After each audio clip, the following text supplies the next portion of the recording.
All Saints Day, All Souls Day, kon kalag-kalag. Ang kalag-kalag duha kini ka adlaw. November 1 gitawag og All Saints Day. November 2 All Souls Day. Ang All Saints Day is a Catholic festival that honors all saints, canonized and non-canonized, and is celebrated on 1 November each year. Although the Feast of All Saints is not explicitly mentioned in the Bible, it derives from Christian doctrine concerning the communion of saints and the belief in eternal life. Mao kini ang All Saints Day, ang paghatag og dugog o pasidungog sa tanang mga santos. Ang giilang mga santos kadtong mga i-identify sa Roman Catholic Church, kadtong nangamatay na. Apan sa dili pa ka mamatay, dili ka mahimong santos. Klaro man dinhi nga giingon nga not explicitly mentioned in the Bible. Kung wala sa balaang kasulatan, kinsa man ang nag-introduce niini? Walay lain kundili si Pope Boniface IV. All Saints Day is an ancient holiday on the Roman Catholic calendar. It was officially started by Pope Boniface IV in 609 AD. Is it biblical? No. The observance of All Saints Day as a formal holiday with a specific date is not explicitly found in the Bible.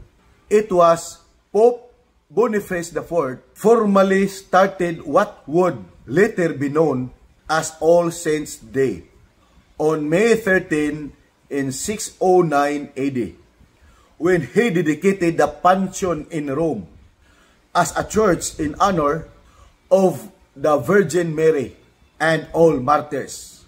Makasumbadan 609 AD gi-introduce ang All Saints Day o kini gi-celebrate November 1. Sumala pa ni Pope Boniface IV. Ang sugod yun ani May 13 in 609. Apan nila kining gibalhin ngadto sa November 1 as commemoration para asa aron sa paghatag og dungog sa mga santos. Hinungdan ang pagsaulog niini atong gisunod ang doktrina sa Roman Catholic Church sa paghatag og pagpasidungog sa tanan nga mga santos nga ilahang gideklara sa ilahang teachings. Apan kita nga tinuod nagsunod sa balaang kasulatan, wa tay gideklara nga santos. Ay ang atong gisunod mga kasumbanan, ang kasulatan man, ang balaan nga kasulatan sa Dios. Sa Biblia, ang Ginoo maoy nagdeklara, dili relihiyon. Sa balaang kasulatan, ang santos kung balaan, mga buhi, dili itong mga nangamatay. Siyempre, o balaan ka, gideklara ka sa Dios nga balaan, nga buhi ka, pagkamatay nimo, balaan na jud ka. Dili kay madeklara ka nga balaan, patay na ka.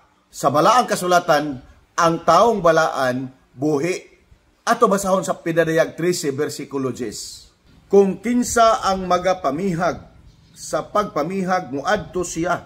Kung kinsa ang magpatay pinaagi sa hinagiban, kinahanglan nga pagapatyon siya, pinaagi sa hinagiban. Ani adinhi ang pagpailob o pagtuo sa mga balaan. Kining word nga balaan igsoon, saints ni siya sa English. Pailob, pagtuo sa mga balaan. So buhi siya, kay makapailob man siya. Buhi siya, kay aduna man siya pagtuo. Ato basahon sa English, if anyone is to go into captivity he will go.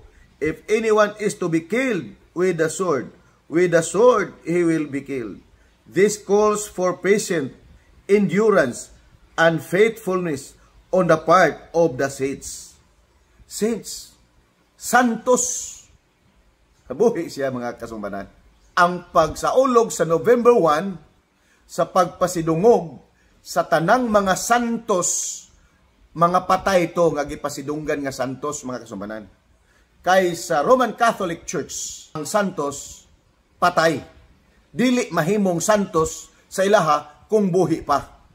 Apan ang balaang kasulatan, ang santos buhi, dili patay. kay pwedeng makapailob o adunay pagtuo. Nan karon anhita sa November 2 gitawag og All Souls Day. Ang pagsaulog sa All Souls Day, biblical ba kini? No. All Souls Day is not a biblical holiday, as it is later Christian commemoration with roots in the Middle Ages, not a direct biblical observance. Si Saint Odilo of Cluny established All Souls Day as the recognized day to pray, give alms for, and perform intercessions for the souls of deceased family members who had lived good lives but were still present in purgatory, waiting to be made worthy to enter heaven. Mga kasubanan, ang All Souls Day ay sa November 2, gi-introduce kini ni Saint Odilo Cluny. Aron nga mahatagan og intercession, hangyo, maayong tao, unya to karon sa purgatorio. Muna nga pangajian ang mga kalag, aron maadto pa siya sa langit, waiting to be worthy in heaven. Kung imong pangajian. Kanus alang nigi-introduce adtong 10th century ni Saint Odilo Cluny. Unya, ang pag-ampo po, kinahanglan mo bayad ka. Lahi ang pagabuhaton sa November 2, mga kasumbanan. Para to sa mga membros pamilya nga nangamatay na, nga mga maayo, nga tuwa karon sa purgatorio. Mo na nga magpaampo gyud dito, mahal ra ba kay bayad? Inigpaampo nimo dito sa sementeryo. Mudagkot og nga kandila, maghala dito, ang uban magbiko, para to sa mga kalag nga tuas purgatorio. Unya pamisahan dayon kay aron hangyoon nga kadtong kalag nga tuas purgatorio, kadtong mga maayong mga membros pamilya nga nangamatay mabalhin ngadto sa langit. Mao na siya ang purpose sa November 2. Kita mga kasumbanan nga nagsunod sa balaan nga kasulatan, wa tay labot ana. Mutuo ba ta og purgatorio? Wala man. Wa man tay kalag muadtos purgatorio sumala sa balaan nga kasulatan. Wala tay labot anang muadtog sementeryo sa Nobyembre 2. Unsa man gyud ining kalag? Genesis 2 versikulo 7. O giumol ni Jehova nga Dios ang tawo gikan sa abog sa yuta, o gihoypan niya sa mga buho sa iyang ilong sa gininhawa sa kinabuhi, ug ang tawo nahimong kalag nga may kinabuhi. Ang tawo nahimong kalag nga may kinabuhi. Kadtong abog igsuon dili pa to kalag. Pag-umol sa Ginoo sa abog, gipurma niyang tawo dili pa to kalag. Apan sa dihang gihoypa na sa Ginoo sa gininhawa nahimong kalag nga may kinabuhi. Kita mismo mga kasumbanan ang kalag. Karon ini kamatay nato asa man ta moadto? Diha rata sa lubnganan. Muadto mga kasumbanan. Sa Salmo 146:4, mugula ang iyang gininhawa, sa yuta siya mubalik. Ni anang maong adlaw, mahanaw ang iyang mga hunahuna. Sa yuta mubalik. Ang abog nga gikan pud sa yuta nga gihimo sa Dios mga kasumbanan. So walay kalag na. Muadto bata dayon sa impierno ini kamatay nato kung daotan ta? O muadto bata sa langit ini kamatay nato kung matarong ta? O kaha kung kita matarong muadto bata sa purgatorio? Atong basahon sa 1 Tesalonica 4 versikulo 16. Kay ang mao nga Ginoo sa usa ka pagsinggit, sa usa ka tingog sa punuan sa mga manulunda og sa budyong sa Dios, manaog gikan sa langit ug ang mga nangamatay diha kang Kristo mga banhaw pag-una. Magpaabot di ay ang mga nangamatay diha kang Kristo sa pagbalik ni Kristo. Mga kasumbanan, kung karon mamatay ta, mulargo ta og langit kung matarong ta, kinsa pa may balikan ni Kristo. Kung muadto kag purgatorio, unya pwede ra kang ampuan, mabalhin ka sa langit, kinsa pa may balikan ni Kristo. Sa Ecclesiastes 9 versikulo 5 nag-ingon dinhi. Kay ang mga buhi na sayod nga sila mga matay. Apan ang mga minatay dili mahibalo sa bisan unsa, ni may balos pa sila, tungod kay ang ilang handumanan hikalimtan. Ang mga buhi na sayod nga sila mga matay, apan ang mga patay wa na mahibawan. Versikulo 6. Maingon man ang ilang gugma, mausab ang ilang pagdumot ug ang ilang kasina, na wagtang sa kanhing panahon. Ni may bahin pa sila sa gihapon sa bisan unsa nga butang nga ginabuhat ilawom sa adlaw.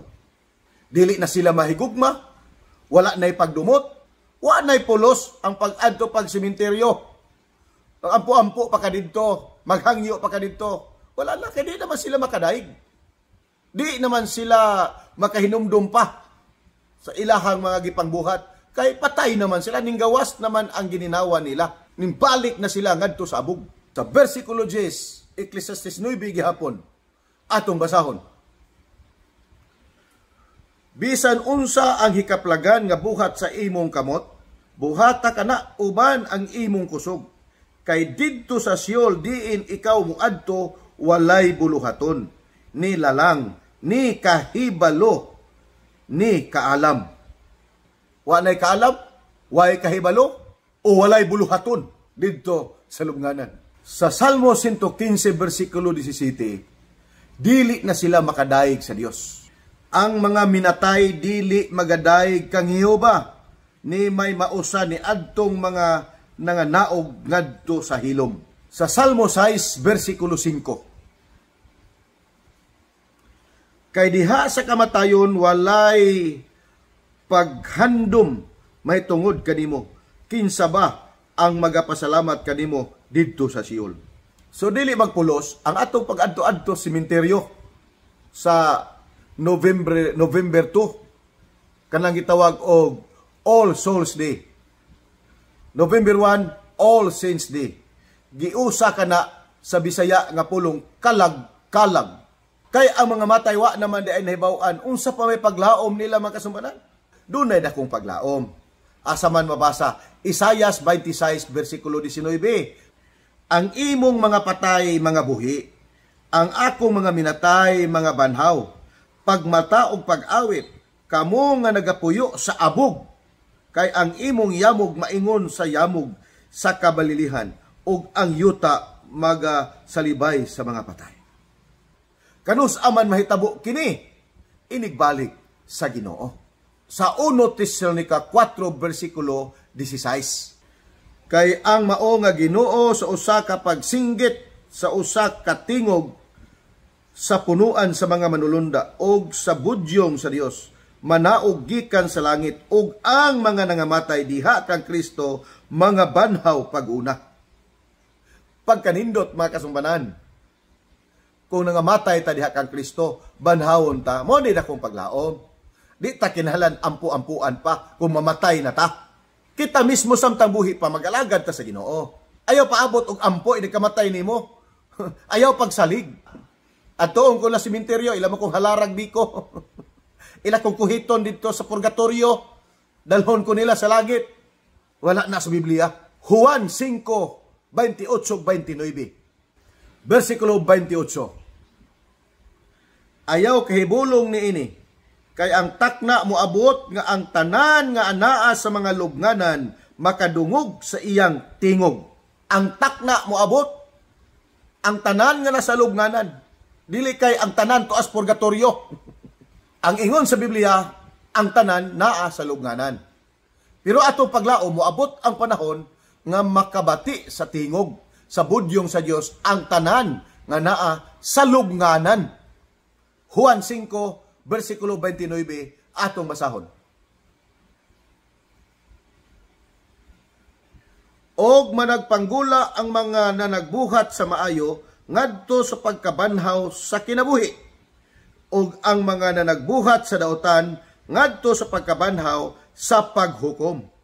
Mauna ni mga kasumbanan ang paghatag og ganti alang sa mga matarong og daotan. Pulos mabanhaw. Daotan man ka, matarong man ka, mabanhaw ka. Pero kung matarong ka, mabanhaw ka, banhawon ka, aron hatagan ka sa kinabuhing dayon. Kung dautan man ka, banhawon gihapon ka. Pero silutan ka. Nagpasabot ba kasumanan nga ini kamatay nimo wa pay silot. Ang kamatayon igsoon dili na siya silot. Natural na matarong kag dautan mamatay jud ka. Ang silot kadto ng pagbanhaw nimo. Banbuhion ka. Usa pa may silutan kung naari gihapon ka sa lubnganan. Nga wa naman kay nabalaan din ha. Wa naman kay mahinumduman din ha. Wa naman kay pagdumot din ha. Ang silutan man kaniha. Banhawon sa ka. Usa ka silutan. Sumala sa Juan 5 versikulo 29. Moadto ka og lubnganan Nobyembre 2 kay maghandom ka sa imuhang mga minahal sa kinabuhi nga nangamatay. Magsige kag sampit didto. Unsay ingon sa Balang Kasulatan atong balikon Salmo 6 versikulo 5. Kay diha sa kamatayon walay paghandom mahitungod kanimo. Kinsa ba ang magapasalamat kanimo didto sa Siol? Ang All Saints Day, All Souls Day, kung kalag-kalag, iya lamang kana sa Roman Catholic Church members. Kay sila ang nag-introduce niini. Wala na sa Balaang Kasulatan. Kung membro kita sa Roman Catholic Church, di modo, mosunod ta niya na. Pero kay kita nga dili membro, nagsunod man ta sa Balaang Kasulatan, wa tay labot ana. Pero ang uban, madala kay daghan magud kayo, bibo magud kayo. Pati bibuha Nobyembre 1, 31 pa sa Oktubre, parte ng bibuha. Unya, siyempre ang gobyerno mag-support man, kay nga nung di mag-support, nga ang kalinaw o kahapsay man ang tuyo sa gobyerno. Nagsuporta sila kay daghang mga tao dito, dili gusto ang gobyerno nga magkaaway, magkasinamok ditong dapita. Mao na nga karon ang gobyerno nagahimog mga programa to maintain peace and order sa pagsaulog sa All Saints Day, All Souls Day, kung kalag-kalag. Manghinaot ko nga inyong nasabtan kadtong tanan mga kasumbanan. Imong nabati ang Sumbanan TV, programa nga nagtubag sa imong mga pangutana. Pangutana may tungod sa imong pagtuo, pangutana may tungod sa imong trabaho ug negosyo. Sumbanan TV, hinumdumi ang tanan sa kalibutan, adunay sumbanan. Kung doon na kamoy pangutana, ipangutana dinha sa ubos sa comment section kay ato kanang tubagon dinhi sa atong tulumanon. Kay adunay ginaingon, siya nga adunay kahibalo, lig-on og prinsipyo, apan ang kulang og kasayuran, huyang ang baruganan. Daghang salamat.